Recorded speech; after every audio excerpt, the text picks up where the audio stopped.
Bonsoir et bienvenue sur les bruits des cartes. Ce soir, nous allons faire la guidance pour la semaine, donc la semaine numéro 51. On est presque à la fin de l'année. Et comme d'habitude, nous allons commencer par une énergie globale, une énergie qui donne un petit peu le ton, un petit peu la couleur sur cette semaine-là, donc du lundi 16 au dimanche 22 décembre. Ok, je crois que c'est ça. 16, 17, 18, 19, 20, 21 et 22. Oui, c'est ça.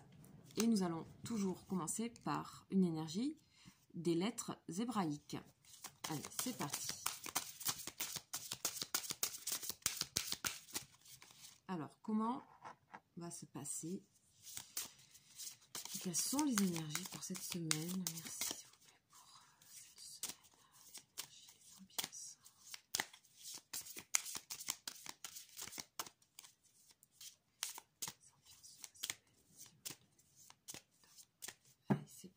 On va faire la coupe.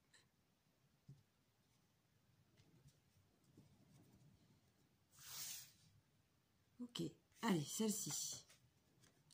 On a l'énergie de l'Ahmed. Bon, c'est une sublime carte orangée, très originale. Donc, on va aller voir ce qu'elle nous raconte. L'Ahmed. Donc, on est revenu dans les cartes et les lames et les lettres de couleur chaleureuse. D'accord, on a eu un week-end assez deep.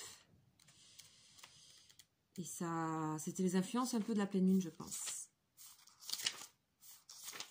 Ok. Alors, je vous invite à regarder le graphisme et les couleurs et vous laisser vraiment imprégner par ce mouvement, par ces mouvements. Par cette dynamique-là. Donc l'Ahmed, c'est l'aiguillon de l'amour. Le signe astrologique, c'est la balance. La signification, donc c'est l'aiguillon. Et le rayonnement, c'est orange safran. Les notions clés à savoir pour l'Ahmed, c'est le choix d'aimer, le pardon, se relier au plus haut plan de lumière, c'est l'étude et les sciences sacrées. Alors, l'Ahmed nous dit que l'amour est la plus grande force de l'univers. Il aiguillonne notre âme sur les chemins jusqu'à la folie de plonger dans les bras ouverts pour répondre à son appel.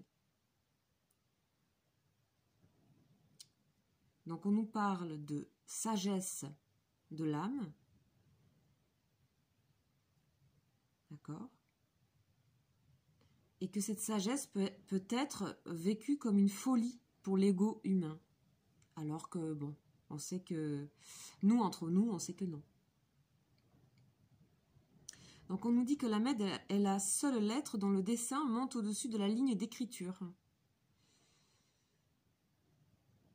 Elle a une partie arrondie qui représente le corps, le plan manifesté, et une partie supérieure verticale qui nous relie au plus haut plan de lumière et de connaissance. On peut méditer avec cette lettre. Voilà, parce qu'elle est sur les deux plans en même temps. Donc, elle nous invite à la méditation, au silence des hautes montagnes. C'est une énergie très pure, haute, subtile, qui veut nous remplir. Et pour cela, il faut quitter le tumulte des pensées, nous rendre réceptifs. D'accord ? Être réceptif.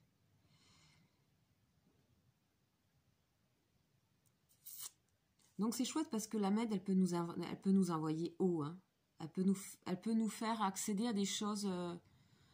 C'est pas tout le temps, c'est pas tous les jours, ça nous dépasse un peu. Donc mettez-vous en mode de réception, méditation hein, pour certains. Donc on nous dit qu'il est conseillé de prendre le temps nécessaire pour se remplir de sa vibration. D'accord ? Peut-être vous pouvez la regarder pendant la semaine, cette lettre et cette couleur. Et se laisser monter vers les hauteurs de notre être d'éternité. Ok. Donc aussi, l'Ahmed, elle est liée au principe de l'étude. Donc elle a accès à des plans de connaissances. Donc tout ce qui est intellect cette semaine, ça va nous aider. On va être aidé à comprendre des choses, peut-être des travaux, des missions, des dossiers qui sont peut-être pas faciles à mettre en place, etc. ou alors des relations, on va comprendre, on va avoir une autre, on va avoir une facilité de compréhension, on nous dit. Plus rapide. Donc elle nous dévoile les sciences de l'univers, l'infiniment petit, l'infiniment grand, les splendeurs cachées dans les textes sacrés. Donc c'est une carte qui est l'allié du chercheur. Super, donc pour tout ce qui est travaux, tout ça, intellect, ça va fuser là, cette semaine. Hein. C'est favorisé pour les derniers dossiers à faire avant les vacances. Là, c'est parti quoi. Ok. Bon, super, j'aime beaucoup, j'aime beaucoup.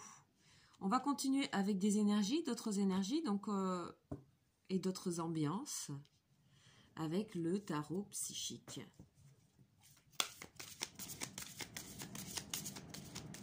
Bon, comme vous entendez ici, il y a énormément de vent. Ce qui est très agréable, mais voilà, c'est fou quoi.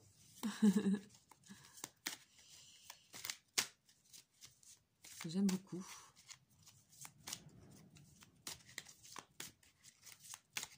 Allez, qu'est-ce que tu nous dis, le tarot psychique pour cette semaine? Qu'est-ce qu'il veut nous dire, notre ami?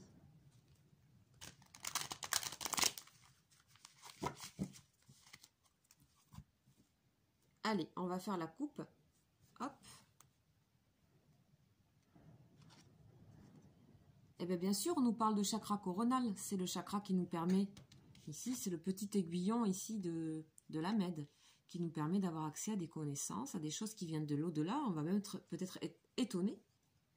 Et puis, on a aussi de l'enracinement avec la prospérité. Je pense que c'est une semaine fructueuse, efficace, là, pour vous, pour la plupart.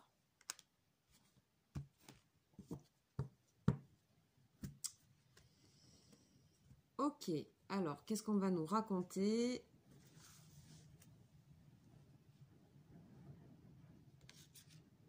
Une, deux, trois et quatre.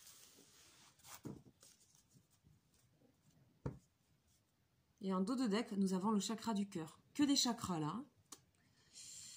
Ok. Donc méditation renforcée. Ok, donc nous avons la tentation,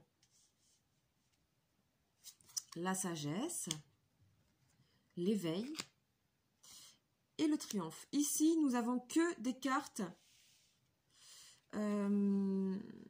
d'arcane majeur. Hein.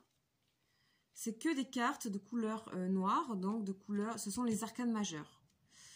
Superbe. Donc ici, par rapport à des troubles de pulsionnels, d'envie, comment dire, des choses qu'on suppose, en fait, tout ce qui est énergie négative, ici, on va avoir la puissance de la sagesse. On va pouvoir regarder ces choses-là d'une autre façon. La Mède va nous y inviter aussi. D'accord? On a accès, ici, on a accès à l'éveil. Donc, on avait le chakra coronal, donc celui qui est au-dessus de la tête ici. On avait l'éveil, on avait le chakra coronal et là, on a l'éveil. Carte numéro 1. Je crois qu'il y a quelque chose qui s'ouvre à vous, ici, cette semaine, au niveau du savoir, au niveau de la connaissance, mais quelque chose qui va arriver à vous et pas quelque chose que vous allez absolument essayer de chercher par envie, par désir. C'est quelque chose qui arrive. Ça arrive parce que ici, on a la sagesse, d'accord? On a le recul. Donc ici, ça peut être représenté par le pape, par exemple, avec son livre rempli de soleil. Et on peut regarder les choses autrement. On a quelque chose qui s'apaise. Voilà, ça s'apaise. Cette fin d'année, pour la plupart. Cette dernière semaine, pour la plupart, avant d'être quasiment en vacances, quoi. Donc, voilà, l'éveil, magnifique carte numéro 1. On avait le début de la prospérité. Je pense que vous êtes déjà dans les énergies de 2020. Vous êtes déjà donc des énergies très positives que je ressens ici pour cette semaine. Donc, je vous invite, si ce n'est pas le cas pour vous, vous vous sentez un petit peu mal ici, sachez que vous avez la possibilité de faire évacuer toutes ces énergies de tentation, de désir, de diable, hein, tout simplement. Donc, c'est le diable, c'est aussi tout ce qui nous domine, tout ce qui nous oppresse, ça peut être aussi des jalousies, etc. Ça va s'évacuer avec de la sagesse, avec l'aide de la Mède aussi. Et donc, tout ça nous amène à un triomphe, à une réussite. Donc, par rapport peut-être au travail, il se pourrait que vous arriviez effectivement à terminer ce que vous avez à terminer cette semaine, pour certains, ou être en cours de les terminer, ou avoir une récompense, quelque chose où vous êtes fier de vous, et vous êtes, je pense, vachement aidé par cette lettre ici. D'accord? Vous pouvez la convoquer. On a le chiffre 7, donc c'est le chariot, c'est l'avancée, c'est la réussite. Après, ici, moi, cette carte, je ne la vois pas très constructrice ici, dans ce jeu-là, d'accord? Ici, ceux qui sont construits, c'est l'éveil et le triomphe, ok? Enfin, la sagesse et l'éveil, plutôt, qui est la base de la construction. Ça, c'est quelque chose qu'on évacue. Donc, si vous avez encore de choses comme ça, prenez du recul. Prenez du recul, vraiment. Ok, super. Alors, on va continuer avec un autre tarot qui s'appelle le jeu. Tout simplement, le jeu.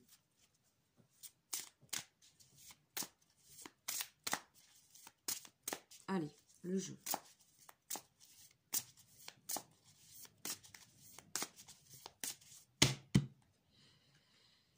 Énergie de la semaine.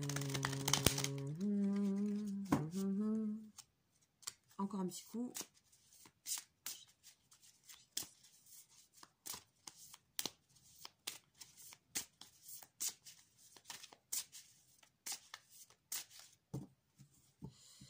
Énergie de la semaine. Les ambiances.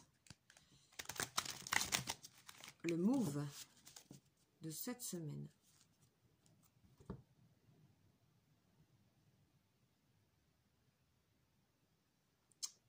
Là, on nous parle d'intuition. Ok? De l'intuition et la trahison. Ok. Je pense que vous pouvez, cette semaine,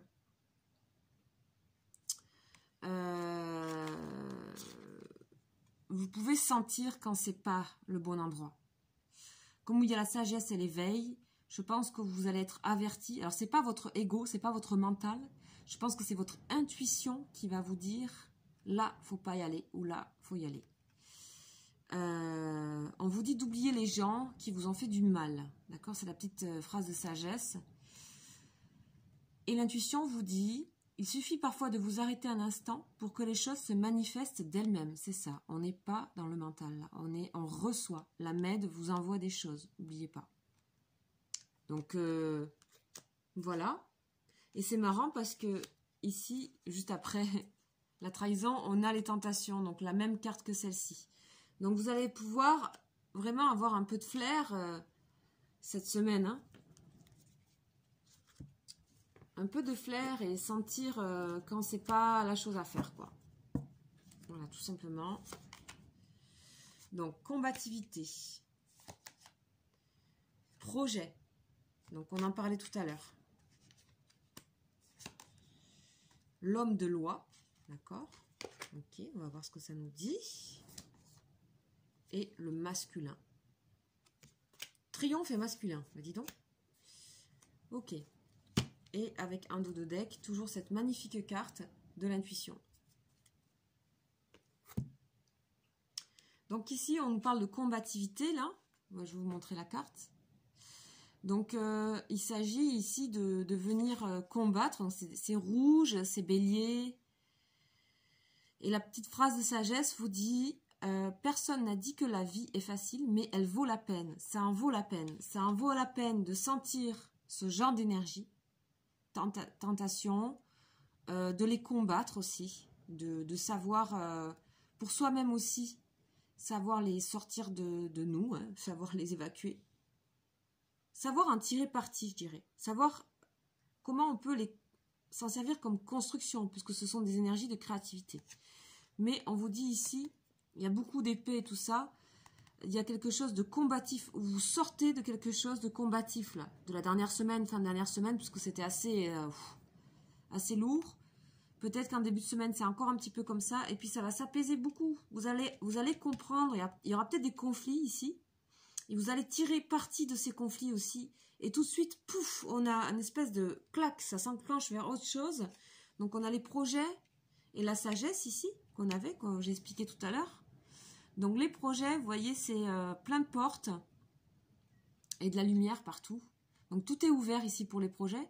Ne soyez pas l'ennemi de vous-même, je dirais. Tout est ok en fait. Et on vous dit, n'oubliez pas que les réussites impliquent aussi des risques. Donc le risque avec la sagesse, c'est un risque qui est pensé, qui est posé, qui va de soi, ok, qui va de soi. Mais vous avez su aussi être combatif pour arriver là par rapport à vos projets. Hein. Ça ne veut pas dire que tout s'est fait facilement. On est d'accord. Ici, on a l'homme de loi donc, et l'éveil. Donc, il y a quelque chose où, avec vous-même, ici, vous allez vous imposer des certaines choses. C'est-à-dire, vous allez refuser d'être dans des mauvaises énergies. Et avec l'homme de loi, on essaie de se donner une ligne de conduite. D'accord? Alors, il ne faut pas être trop rigide non plus, parce que c'est des cartes un peu rigides, hein, la loi et tout ça. Et la petite phrase de sagesse vous dit, vous avez commis une erreur, c'est humain. Acceptez simplement de la reconnaître. Si vous avez été un petit peu hard ici, un petit peu fort avec vos collègues, avec vos amis, avec votre famille, qui a eu un peu d'impulsivité, de conflit, on vous dit, allez, reconnaissez vos erreurs. Vous avez tout à gagner avec l'éveil ici. L'éveil vous permet aussi de voir vos erreurs. Et vous permet aussi peut-être d'enlever une certaine rigidité. La loi, c'est super, ça donne des directions. Pas trop être non plus trop carré, quoi. Ça peut être aussi pour vous, ici, on voit, alors je sais pas si vous voyez, ici, on voit un petit contrat qui se signe. Donc, il y a peut-être aussi des choses que vous allez signer, ou que vous allez amener à bout. Ici, on a un homme emprisonné, donc tout ça, tout ce qui est rigidité, etc. Tout à l'heure, on nous parlait de trahison, donc faites attention aussi aux contrats que vous allez, et les affaires dans lesquelles vous vous engagez. Voilà, je dirais. Voilà. Mais de toute façon, il y a l'éveil, il y a la MED qui est là, qui veille aux choses. Vous pouvez écouter la petite antenne ici, là, réception. Vous recevez ici. Un peu, vous n'avez pas besoin d'être trop dans le mental, là, cette semaine. Le masculin et le triomphe. Donc là, le masculin, il vous dit, ne regardez pas en arrière, foncez, allez-y. Donc c'est une énergie qui est, vous voyez, vous passez de la combativité à ça. Le masculin, c'est pas forcément que ça représente un homme, c'est des énergies masculines. Donc des énergies masculines, c'est on ne regarde pas en arrière, on est dans une direction, on y va, d'accord? Il y a quelque chose d'assez direct, on va dire, dans l'énergie masculine. Donc hommes et femmes, et puis on voit bien ici qu'avec le triomphe, hein, ça se ressemble, ces deux guerriers là. Deux guerriers, mais qui n'ont pas besoin, si vous voulez, de conflit. Là, on évacue le conflit en fin de semaine. Ok, on va aller voir les énergies plus relationnelles et sentimentales. Ok, donc appliquées par rapport à votre vie, votre boulot. Moi, je donne mes énergies générales, mais c'est vrai que je ne pourrais pas deviner dans quel boulot ça se situe. Je ne pourrais pas deviner dans quelle famille, etc. Donc, c'est à vous de... Voilà, ici, on parle quand même de beaucoup de projets, mais ça peut être des projets aussi de maison, de déménagement, d'aménagement. Voilà. Donc ça, vous savez, avec moi, après, vous faites le lien. Moi, j'envoie les énergies. Et il ne faut pas raconter n'importe quoi et m'emballer dans des situations que je ne connais pas, puisque c'est général. Je vous laisse... faire le rapport. Et j'ai l'impression que ça se passe plutôt bien, donc c'est cool. Ok, les énergies sentimentales, relationnelles, amicales. Avec les anges de l'amour.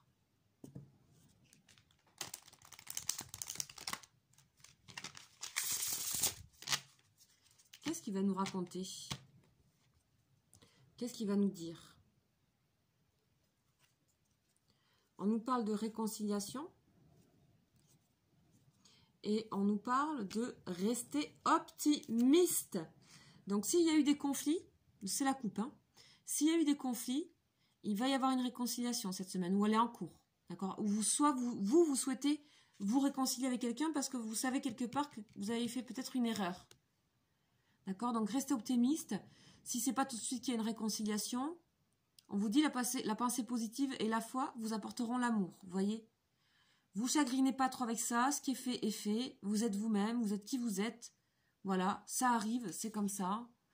Donc on nous dit qu'aussi, pour certains, une personne du passé peut revenir dans votre vie. Ok, bon ça c'est hyper précis, mais voilà, en tout cas il y a des énergies de réconciliation et de rester, d'être optimiste, de pensée positive. Donc c'est plutôt bien. Ok. On nous parle de confiance, d'accord? De rester l'esprit ouvert, d'espièglerie, ah oui, bah c'est bien, hein? Et aimez-vous d'abord. Bah oui. Aimez-vous d'abord, c'est sûr. Donc la conscience avec la combativité et les tentations ici. Hein. Donc on nous dit, si vous êtes peut-être dans ce genre d'énergie, c'est peut-être que vous manquez de confiance. D'accord? Peut-être qu'il vous manque une confiance aussi dans vos relations. Vous n'avez pas assez confiance, vous avez peur d'être trahi. Vous avez peur qu'on vous fasse du mal. Donc on avait les trahisons tout à l'heure. Peut-être que vous êtes un petit peu excessif avec ça. Vous avez peut-être un peu trop peur en fait. Donc du coup ça vous met dans l'agressivité. Retrouvez confiance. Cette situation vous demande d'avoir la foi. Donc si vous voulez qu'une relation par exemple s'améliore ou quoi, ayez confiance. On voit les deux amants ensemble ici. Il n'y a pas de raison d'être dans le conflit. La combativité, elle, était bonne pour les projets. Pour tout ce qui était professionnel ou pour acheminer des ventes, des achats ou autre chose ou quoi. Projet vacances ou projet tout type de projet. Mais au niveau relationnel pur, ça ne sert pas. Ayez confiance. Arrêtez de vous méfier aussi, trop. Gardez l'esprit ouvert par rapport à des projets parce qu'il peut y en avoir que vous ne voyez pas. Où il y en a qui peuvent arriver, où il y a des choses qui peuvent se présenter à vous. D'accord? Des choses qui pourraient être différentes de ce que vous pensez au niveau projet, par exemple. Et puis, au niveau sentimental, il se peut ici que la personne, si vous êtes en recherche d'une personne, la personne qui pourrait se présenter à vous, elle pourrait être différente de ce que vous pensez. Parce qu'ici en plus on a la sagesse, donc les projets, ça pourrait être quelqu'un de plus âgé, quelqu'un qui a une certaine maturité, homme ou femme, d'accord? Pour certaines ça pourrait être ça et certains, et ça peut impliquer du risque dans cette relation, mais restez ouvert d'esprit surtout. Si c'est une personne plus âgée ou qui a un autre statut que vous, je sais pas, il y a quelque chose, il y a une différence ici, il y a une différence par rapport à vous. Laissez-vous rencontrer cette personne. D'accord? Ça peut être aussi au niveau professionnel. Hein, une personne que d'habitude, c'est pas ce genre de personne avec qui vous collaboreriez. Mais, ok, restez ouvert. Ici, avec l'homme de loi et l'éveil, l'homme de loi qui peut être un peu rigide, etc. L'éveil est là. La ligne de conduite, c'est bon, n'en rajoutez pas plus. Maintenant, on vous demande d'être espiègle, de vous amuser, d'être joyeux. Pour retrouver l'amour, permettez à l'esprit espiègle et enfantin qui est en vous de se manifester. Donc c'est pareil pour une relation amoureuse, on vous dit confiance, gardez l'esprit ouvert et restez dans quelque chose d'espiègle, de léger, je dirais. D'accord? Ok. Peut-être dans une relation avec quelqu'un, il y a une forme de... pour les couples, il y a peut-être une forme de rigidité un peu dans le couple, un peu de truc, un peu straight, un peu toujours la même chose, un peu habituel, un peu... Voilà, vous avez besoin de réveiller cette relation par l'espièglerie, l'amusement. Ok? Ensuite, on vous dit ici que vous pouvez être fier du parcours que vous menez. Fier de cette manière que vous avez, qui est la manière juste. Pas d'être trop combatif et trop agressif, mais ne pas regarder en arrière et aller dans cette direction. Oui, vous pouvez être fier de vous, être content, vous aimer. Donc, le respect de vous-même vous rend plus attirant. J'ai l'impression que pour beaucoup, là, par rapport à des choses, vous allez être au content de vous. C'est bien ça pour la fin d'année. C'est super. Donc, laissez-vous être content de ce que vous menez. Ok? Il se peut aussi qu'il y ait une personne qui vous admire aussi. Que vous admiriez une personne. Peut-être qu'il y a un idéal aussi masculin ici, pour certaines. Là, je parle vraiment pour les femmes. Mais on vous dit attention hein, aux idéaux. Aimez-vous d'abord. Regardez-vous en vous d'abord. Projetez pas trop. Voilà ce que je peux vous dire pour la semaine. J'espère que ça vous aura parlé. Et puis, écoutez, n'hésitez pas à me laisser un commentaire si besoin. Je suis toujours hyper contente de vous lire. Et aussi de vous lire par mail et de vos invitations de votre désir de consultation, etc. Je vous remercie de votre confiance. Et puis, je vous souhaite une très belle semaine. N'hésitez pas à vous abonner à ma chaîne si ce n'est pas le cas. Je fais les ambiances de la semaine, les énergies jour après jour. Et puis, signe par signe, je fais tous les mois, signe par signe. Et de temps en temps, je fais des guidances spéciales. Il y a également les énergies des prénoms. Si vous souhaitez que je fasse un prénom pour quelqu'un que vous voulez offrir un cadeau pour Noël, n'hésitez pas à me demander en commentaire ou par mon mail. Très bonne semaine à vous et à très vite. Ciao, ciao!